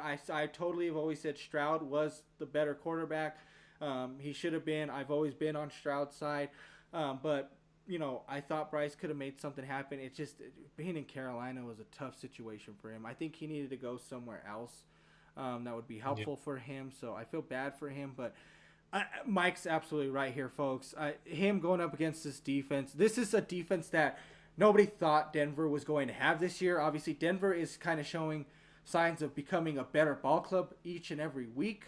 In my opinion, I know some people said, they're like back and forth. We don't know where they are. I think they've gotten better every single week, in my opinion.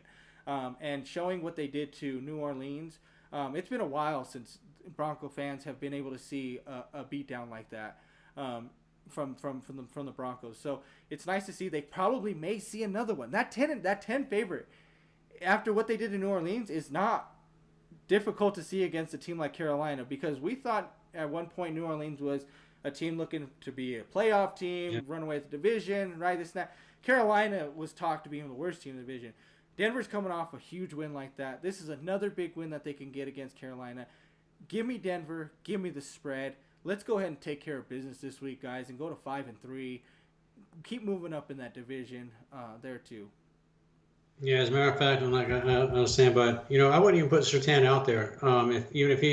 If he's ready to go, maybe, or just maybe depending on the situation, right? I mean, but let's pump the brakes a little bit, because we're not saying Denver's I'm not saying yet Denver's a playoff team. I don't know if we are yet. No.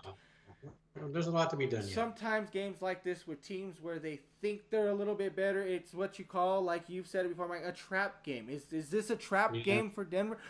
What does that say now for Sean and them to go do what they did in New Orleans? That was his revenge game, going and playing the Saints. They go into Carolina and they lose this. They come back home after being on the road and lose to a team like Carolina, though. Getting Bryce Young back into the... I don't see it. I'm not saying, but what does that say, though? At that point, what do you think about Denver? That's not a good thing for them. They have to come out and win this game the same way that they beat New Orleans if they want people to think of you as a contender, I guess, is what I should say. Well, here's the thing, though.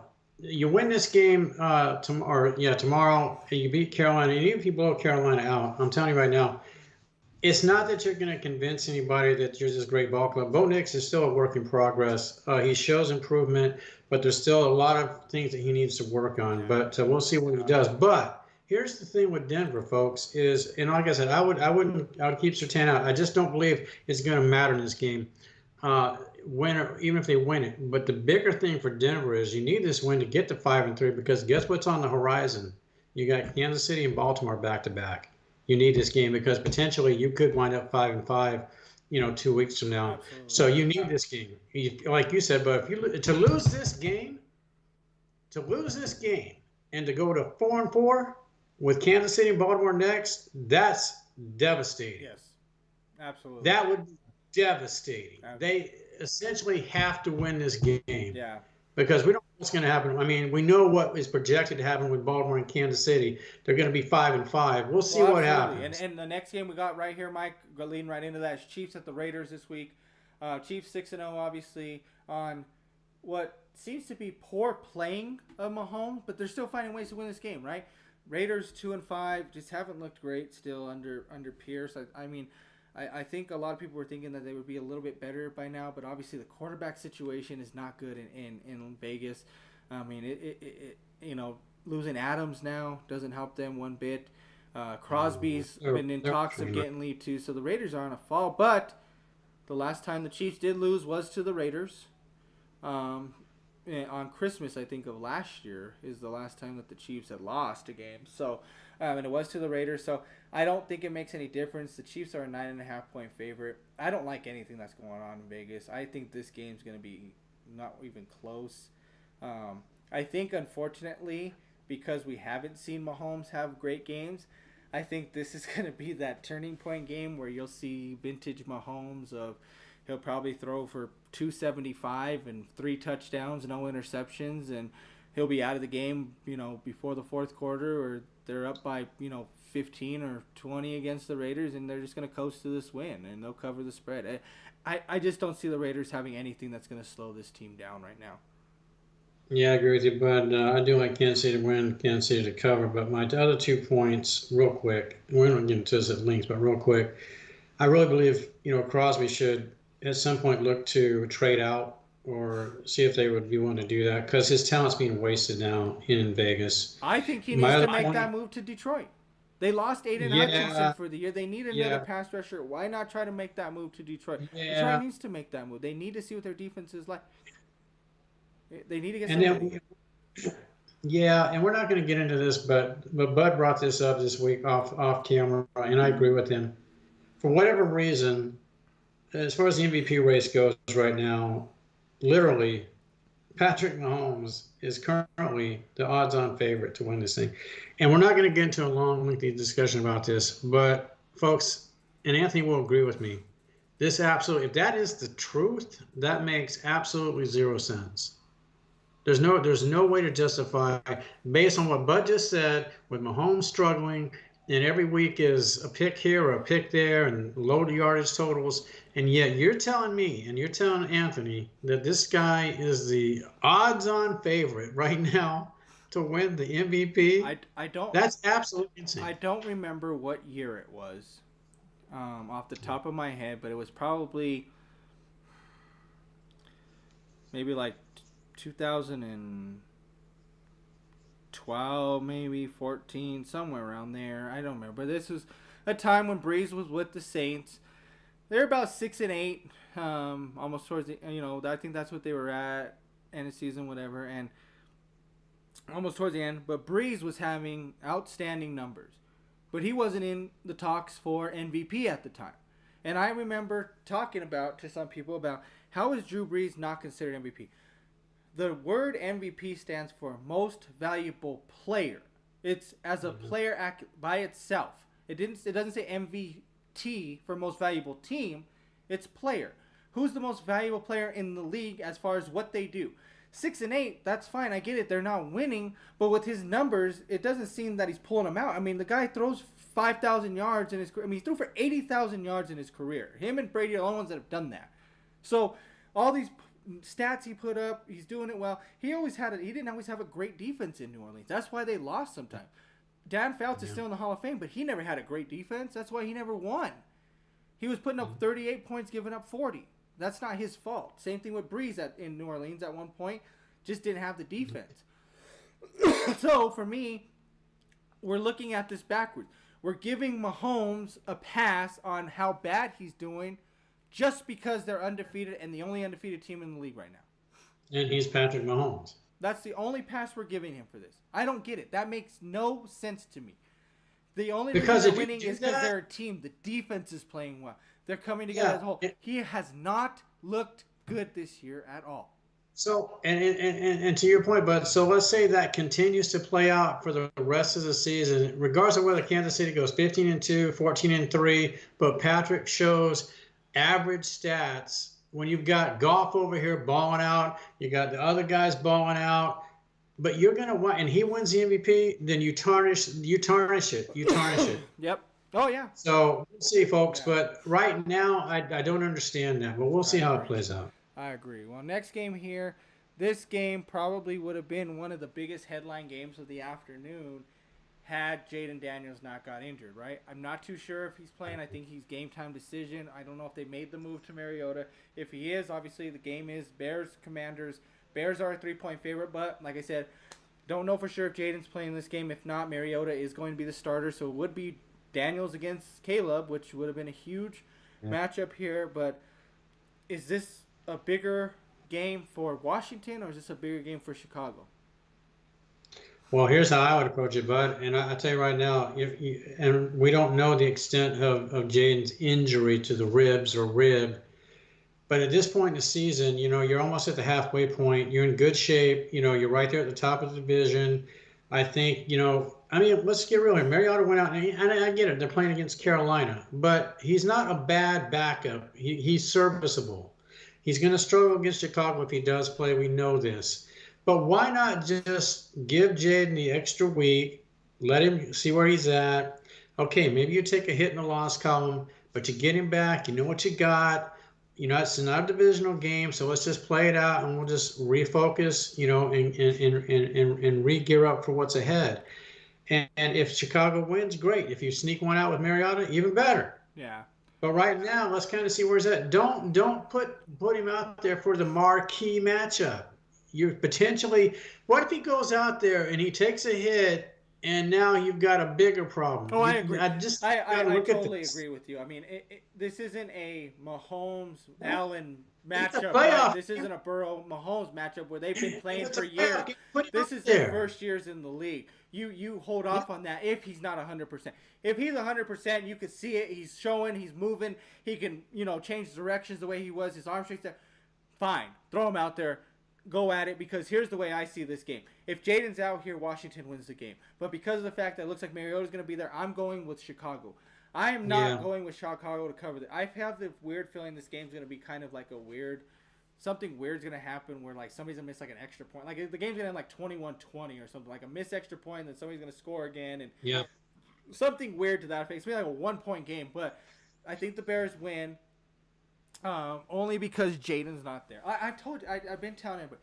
I'm not against Caleb. I think Caleb has actually been working well. I think he's getting better each week. Obviously, that's why they're Better. 4-2 for a reason, right? Yeah. But there's also a reason why Washington is 5-2. Obviously, Jaden, we're not giving Jaden credit for last week. That is all Mariota for sure because Jaden didn't play most of that game. So I will give credit where credit's due to Mariota. He went in there and did what he was supposed to do against the Carolina team. But they are where they're at because of Jaden and this team right now. But I just can't see with that defense of Chicago that Mariota can be able to withstand that, which is really sucks for Washington. I think because this going 6-2, if they can find a way to beat Chicago, is huge. Especially if Dallas loses to San Fran. We'll get into that game here next. Obviously, Philadelphia loses, find a way. The Giants are basically done now, too. Washington has a huge chance, and I've said this. I said this at the beginning. I've been saying it throughout. Washington has a huge chance to run away with this division. All this talk of Philadelphia and Dallas running division, they're good, they're great. No, Jaden Daniels came in, and he is now showing Washington a different side of them, and he's going to try to run away with it. I hope he runs away with this division, but unfortunately for this game this week, if he's not playing, I'm going with Chicago. I'm taking them, but I'm not taking them to cover that 3-point spread. Yeah, and the last thing I'll say, but I agree with you, Chicago to win, Chicago to cover. But here's my thing.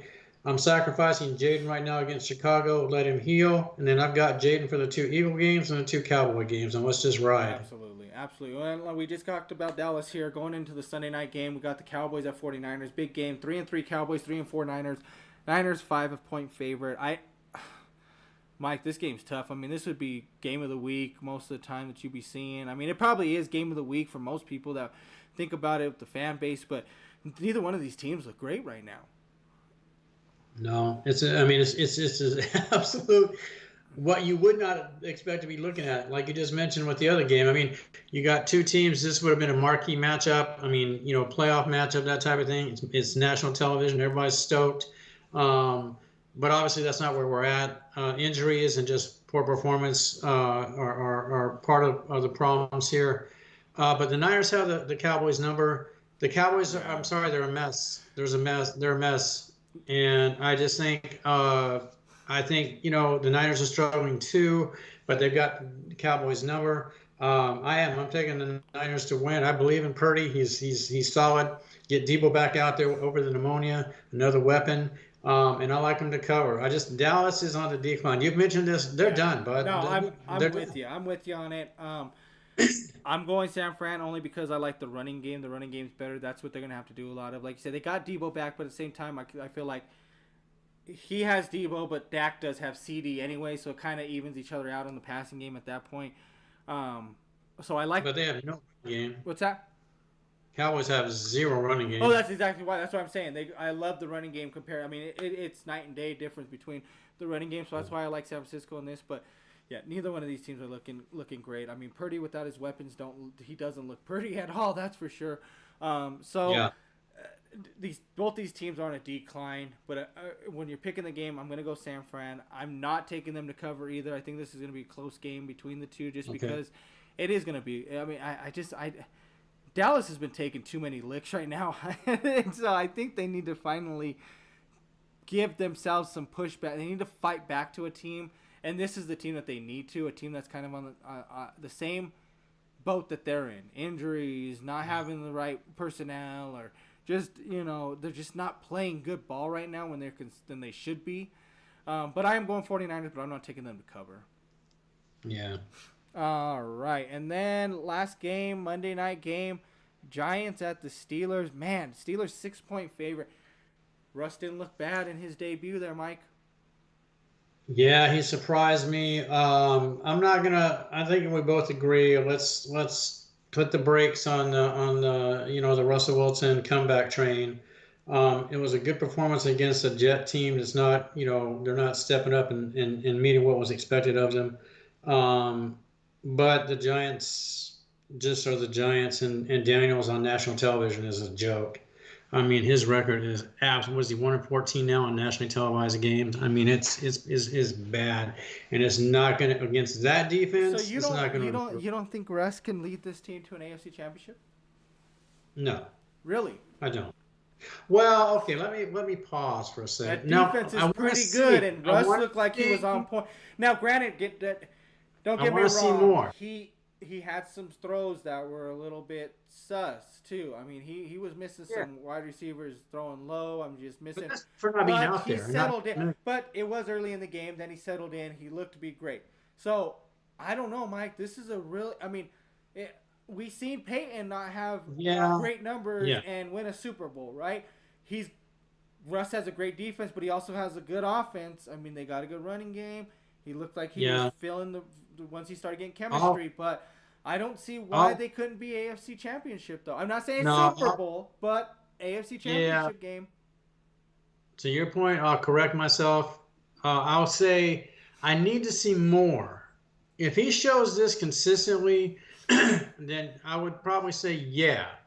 I don't see Super Bowl, not yet, but I need to see more out of Russell. Let's just see where he's at, see if this is the real deal, and we'll kind of go from there. But you're not going to learn a whole lot, I don't think, playing the Giants. I mean, yeah, he still needs to come out and look good, and I think Russ will be adequate, if not, So where would you put this Steelers team right now in the AFC if you're listing all your teams? I think defensively they've got it. Defensively, I think they're at AFC Championship level. Offensively, I think they are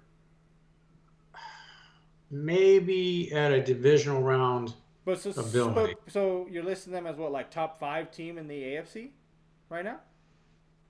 You mean across the Yeah, board? yeah. In the AFC, where would you list them out of all the teams you're ranking Defensively, now? I mean, yes. just as a whole team right now, where would you put the Steelers if you're ranking all the AFC teams? Where would you put them?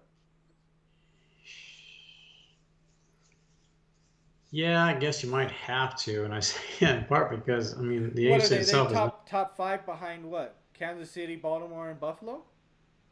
yeah maybe Houston if Houston's playing well at home. But that defense could. I mean, what if Stroud just threw for 86 yards against Green Yeah, Bay? I know, but What if they meet Pittsburgh on the road? Like you just said, Stroud's not very good on the road.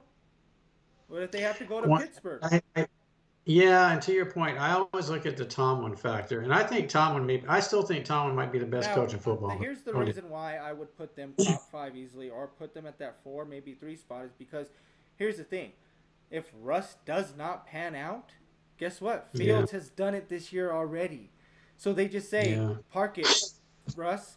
Justin, go back in, keep doing what you're doing. I don't think Fields has thrown an interception this year either. I think Fields has actually had pretty good stats this year, I which thought was he why played I well, was but we both think he surprised should have that been. Russ got the start over Fields considering what he was doing. But it sounds like he was going in as soon as he was.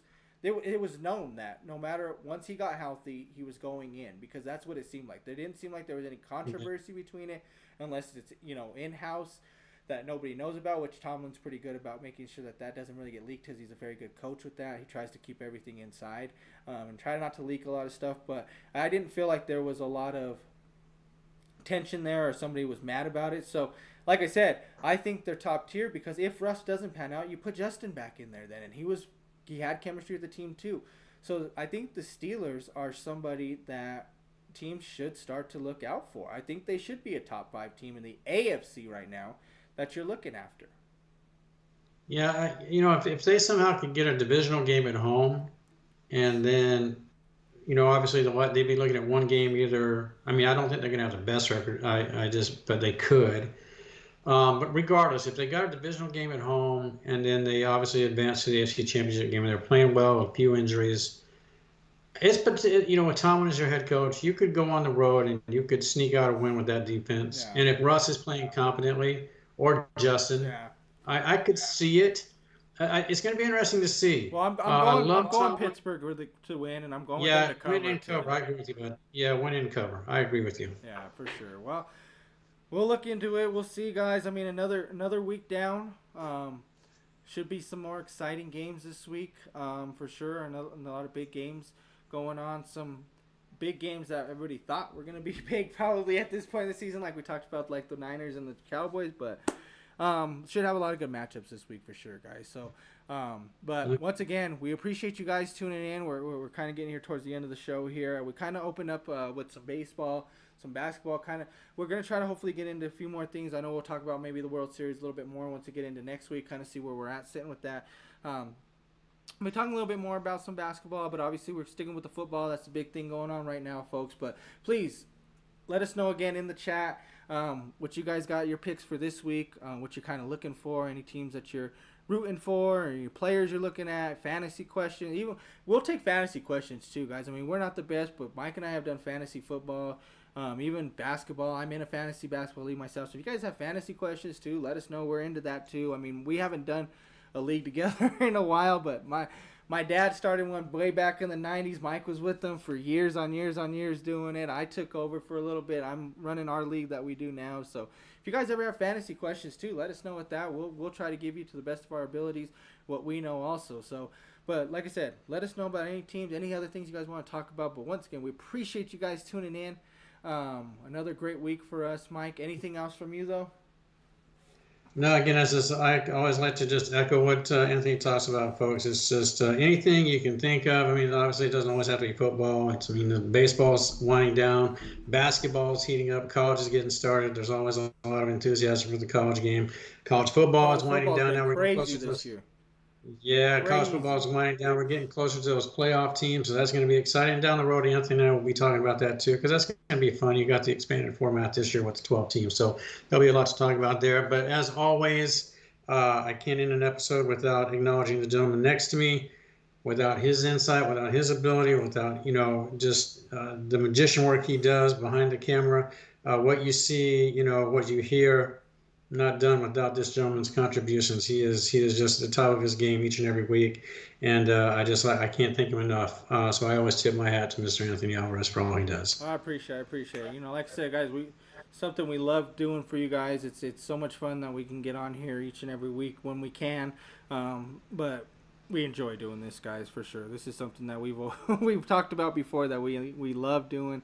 We enjoy doing. We just get to sit here and talk about sports for a couple hours out of our Saturday night and stuff. But once again, folks, get home safe if you guys are out and about. Enjoy the rest of the weekend. Enjoy football tomorrow. Have a great week coming up, and stay safe out there, people. See you next week. Same bad time, same bad channel.